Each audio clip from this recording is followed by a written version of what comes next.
ഫേസ്ബുക്കിലും ഇൻസ്റ്റാഗ്രാമിലും വന്ന കുറച്ച് കമൻറ്റുകൾ ഞാൻ വായിക്കും. അപ്പം അതിനോടുള്ളൊരു ഫീഡ്ബാക്ക് എന്താണ് എന്നുള്ളതാണ്. അടുത്തിടെ കോട്ടിട്ട് വന്നല്ലോ, അപ്പോൾ അതിന് വന്നൊരു കമൻറ്റാണ്, കോട്ടിൻ്റെ വാടക നിത്യാമേനോൻ കൊടുക്കണമായിരിക്കും. ആ ഒരു സാമ്പത്തിക ഗതികേട് എനിക്ക് വന്നിട്ടില്ല. ഏതെങ്കിലും നടിയെ കണ്ടാൽ സകല പഠിപ്പും പാഴായി പോകും, പിടിവിടും, വലത് കൈ നീളും, ഷേക്ക് ഹാൻഡിനായി.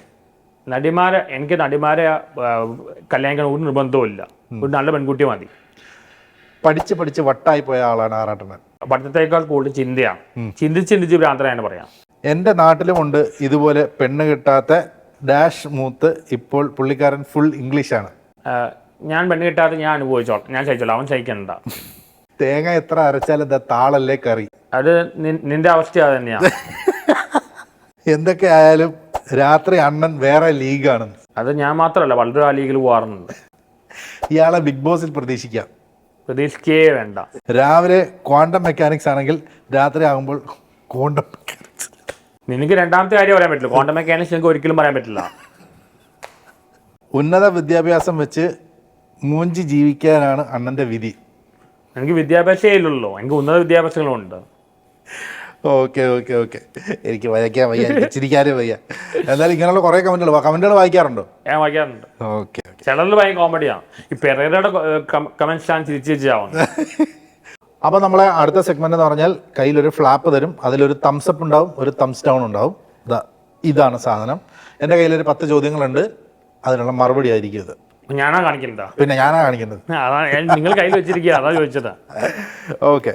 അപ്പോൾ ആദ്യത്തെ ചോദ്യം, ആറാട്ടണ്ണൻ രാത്രി ലൈവിൽ വരുന്നത് തണ്ണി അടിച്ചിട്ടാണെന്നാണ് പറയുന്നത്. ഞാൻ മദ്യപിക്കാറില്ല, സിഗരറ്റ് വലിക്കാറില്ല, ഡ്രഗ്സ് ഉപയോഗിക്കാറില്ല, ഒരു ബാഡ് ഹാബിറ്റ് എനിക്കില്ല. വെരി ക്ലീൻ ആൻഡ് ഹെൽത്തി ആണ്. ഓക്കെ. ആ ഒരു കാര്യത്തിൽ മമ്മൂട്ടിയെ പോലെയാണ്. ഓക്കെ. രണ്ടാമത്തെ ചോദ്യം, ഇനി ഒരു പ്രണയം ഉണ്ടാവും? ഇനി ഉണ്ടാവും. അതൊരു സിനിമാ നടി ആയിരിക്കുമോ? അത് എന്നെ കല്യാണം കഴിക്കുന്ന പെൺകുട്ടിയായിരിക്കും. ഓക്കെ. മൂന്നാമത്തെ ചോദ്യം, അറേഞ്ച്ഡ് മാരേജിനോടാണ് സന്തോഷ് വർക്കിക്ക് താല്പര്യമില്ല. ലവ് മാരേജിനോടാണ് താല്പര്യം. കുറച്ച് നാൾ പ്രേമിച്ച് നടന്നിട്ട് കല്യാണം കഴിച്ചാൽ മതി എന്നാണോ? തമ്മിൽ മനസ്സിലാക്കിയിട്ടാ. ഞാൻ മറ്റുള്ള പോലെ അല്ല പഠിക്കുന്നത്. ഈ സാറിന് ആണെങ്കിൽ പോസിറ്റീവ് മാത്രം കാണിക്കും, ഞാൻ പോസിറ്റീവ് നെഗറ്റീവ് കാണിക്കും. ഓക്കെ.